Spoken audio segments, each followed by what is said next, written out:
It's a new episode of the Money Talks podcast. I'm Andrea Heng. Welcome in. Now, I want to take you back to 2021 in the middle of the pandemic. There was a little known stock called GameStop that suddenly found itself the center of attention. It all started with a former financial analyst who made videos and started a Reddit thread declaring that GameStop was undervalued. So from $16.50, GameStop's share price surged to an intraday high of $483 in just 18 days. This phenomenon was known as meme stock shorting. But the aftermath came swiftly. It's led to platform disruptions, it's led to regulatory scrutiny, as well as massive losses. So that was eventually put to bed. As of this recording, GameStop shares were trading at $23.33.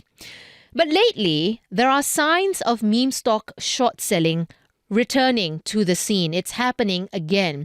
This time, it's with GoPro and donut maker, believe it or not, Krispy Kreme. Let's get some perspectives now on the dangers of investing in meme stocks. Do retail investors actually know what they're getting into? Joining me on the Money Talks podcast is Aurobindo Ghosh, Assistant Professor of Finance Education at SMU. Prof, good to have you in the hot seat today. Thank you so much for having me, Andrea. All right, so why are they called meme stocks? And how do they even get that much attention from just one Reddit thread? Well, I mean, it was a widely read Reddit thread, if you want to say it. This whole Wall Street Bets thread that was there. But going back to your question about why is it a meme stock? I mean, memes are all over us, right? So whenever we are looking at social media, we have memes. And that's sort of how it got its name.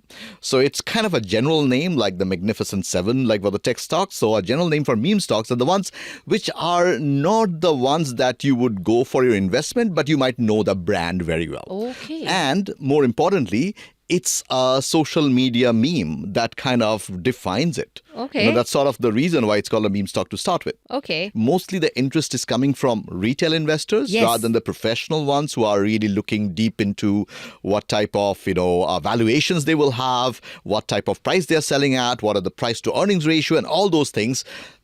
I mean, people in social media might not really care. They know the brand, they like it, they like Krispy Kreme donuts, and that's why they're buying the stocks. Yeah. So that's sort of the crux of the matter, why they're called meme stocks. Okay. They are stocks, by the way. Yeah, they are actual stocks. That's the thing, right? They're not something to play around with, so That's to speak, correct. right? Yep. Now, I'm just wondering now, how much of it is reckless behavior by some retail investors?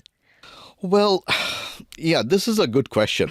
If you asked me, not just me, for most of the academics I know, that is buying crypto reckless behavior? Now, the answer to that question, most likely from the academics, would be kind of yes. Okay. Because you're putting a lot of money in jeopardy. But if you look at a longer horizon, crypto has done, particularly Bitcoins have done pretty well. So to some, it might be reckless behavior. To some, it might be an opportunity they wanted to take. So that's why I had to kind of clarify. But then coming back to what we teach in our finance classes, that there are certain reasons why a stock gains in price. And part of the reason is how they are priced to begin with. They are not random draws that are coming from heaven. They are how people value the future of those stocks, the prospects that are there, what type of profits they're going to make, what type of earnings or EBITDA for the interested that they will actually have. And that is how they are priced. So if that particular price, the fundamental, kind of shifts away from what the current price is, if you're investing in those, that can be termed as reckless behavior because at the end of the day, the reality will sink in. Okay, so that's the thing, right? To invest in something like a meme stock means you must have some level of risk appetite. My question is, where is this risk appetite coming from, especially in today's climate? Yeah, that's a fantastic point, Andrea, because you see the challenge during COVID, just to give you a little bit of a throwback. So during COVID, people really have nothing better to do. Quite literally. Yeah. We didn't have much of a choice, but yeah. Right. You are stuck there and you see news about some people are making money and so on. So you want to get a part of the action. The other thing, you are actually a little driven by fear too. Like you think, and going back at that particular point of time, if you put yourself in your mindset in 2021, sitting at home, with pandemic restrictions, you might think things might not exist anymore. So the world might change outside of the world that you're in. And that creates a little bit of fear. And that fear might have also been kind of responsible for people going and buying onto GameStop, because they reminisce that they bought their video games, the first ones, in a storefront in a shopping mall. Yeah. And with no one going to shopping malls, that particular store will not exist. And of course, the other ones we were betting against, like shorting GameStop, were basing it on that perfectly legitimate investment thesis, that GameStop would not exist. So they were shorting it, like companies like Melvin Capital, which is a hedge fund, was shorting it, which is a perfectly good fundamental reason. But then, all these well thought through plans, they threw a spanner into those plans by essentially holding on to these GameStop shops. So that's sort of the history. But the current one, if I may, sure, might not be coming from the same place. Okay. It might be a little bit of nostalgia. That's right. true. Krispy Kreme and of the world, and maybe GoPro too.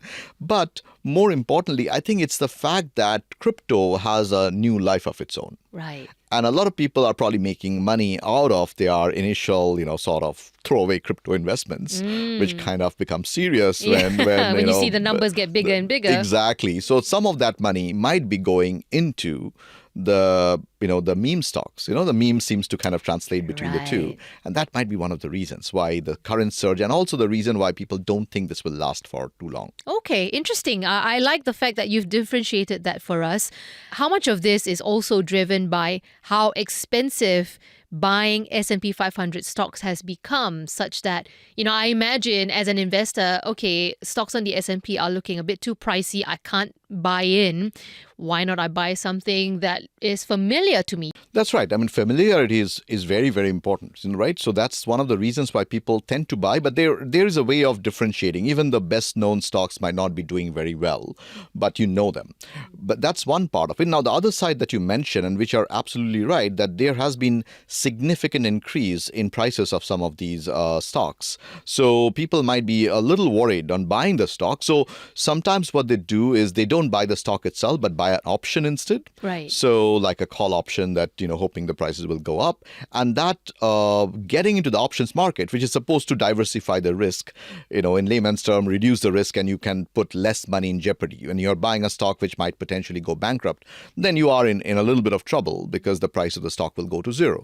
But if you buy an option with the idea that it will go up, then you buy a call option and you basically book at what price you're going to buy it. If that doesn't work out, you simply walk away. Okay. So who is the one that decides this is going to be the next meme stock?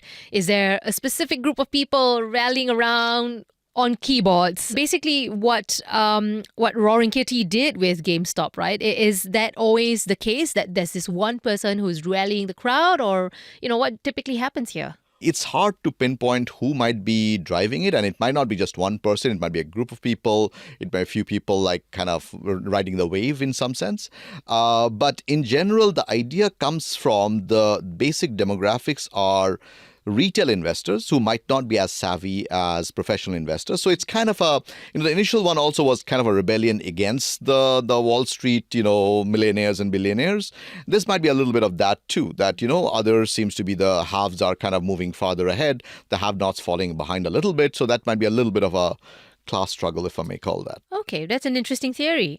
Still, at the end of the day, after all that we've discussed, is investing in a meme stock really all that bad, even if it was for the ha-has, Right. I mean, see, this is the interesting story that every time I'm asked a question, what stock should I invest in? Yeah. I will answer the same way, that if I knew, I'm not going to tell you. So that's A not well-kept secret too. Yeah, that's number one. The second is I'm not licensed as a financial advisor for MS, so for practical reasons, I should not also be doing that. But going back to this, sometimes the proof of the pudding is in eating. So some of the things that we might say, hey, this is not going to go do very well, but can it continues that ride for a while. But having said that, you are better off sticking to fundamentals, because in the long run, even the long run could be very long, that it will come back to those fundamentals, because at the end of the day, the market will realize that which are the ones which will generate value. So you are not going to create sort of a bubble in one sense or the other. So yes, to answer that question, that, I think you should be careful. Maybe you can ride the wave for the fun of it for a bit, but, at the end of the day, very much like what the advice for crypto is as well, that you should invest whatever you're prepared to lose. I think that's a very, very specific and simple piece of advice there, right? You need to be able to stomach that loss at the end of the day. So if there are people out there who are willing to ride that wave, as you say, at what point would investing in a meme stock become dangerous for anybody? So while you are at it, I think the thing is that when things are going well, markets are going up, I think you might not see that much of a difference. That kind of the riding wave will kind of raise everything in some sense. But it will happen if there is a correction in the market.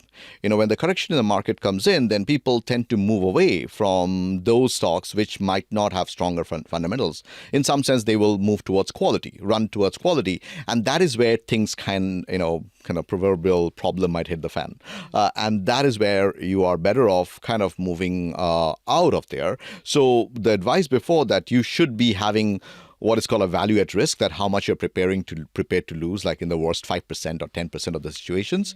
I think you should be careful about it. You should look at your portfolio, see exactly what percentage of it can support as a long-term investment, and what percentage you might actually explore a little bit. If it does well, that's great. If it doesn't do that well, you are not going to lose your shirt or your house for that matter. Yeah, don't lose your house. So obviously, analysts and headlines out there have warned of the fickle nature of meme stocks. We've talked at length about it on this podcast as well. But how much actually, in terms of volume, do they make up on Wall Street? I'm just curious about it. So, if you look at why they are called meme stocks to begin with, is that it's retail investors are sort of driving the story a little bit more than the financiers or the Wall Street for that matter. So they are not really that big. While they have been there for a while, they are not big of a portion. Because if they're that big of a portion, many of these stocks will also feature in S&P 500. And that will also make them feature in ETFs. So they will have a constant flow. So it's very difficult to call them a meme stock anymore, because that inflow will keep their prices relatively high. Okay, that's a fair point. Final word of advice about investing in meme stocks, or just about meme stocks in general? Well, I think it's a good story, but at the same time, you need to prepare for your retirement if that is where you're investing. So your goals and your purpose, so why you're investing, and if you want to retire early, then I think you should be a little careful about your investment, and then be careful about it. Whether it's a meme stock, it could be potentially possible that one of these stocks does very well and have a long-term future with certain, realignments of the market. But I think at the end of the day, the story is it's better to be informed about a stock before you invest. Yeah, understand your risk is the most immediate and important piece of advice as well. Thank you so much for laying it all out for us, Professor Ghosh. Thank you so much for having me, Andrea. Glad we're now aware of the playing field, the risks and the rules. Now, if you've got any comments or feedback or questions even, you can always leave us a message. Money Talks is available on Apple Podcasts, Spotify, YouTube and Me Listen. Do leave us a rating while you're there, by the way. Credits to the team: Tiffany Ang, Nat Fetavero, Junaini Johari, Joanne Chan, Hanida Amin, Saya Win, Shaza Dalila Rahmat. I'm Andrea Heng, signing off for the Money Talks podcast.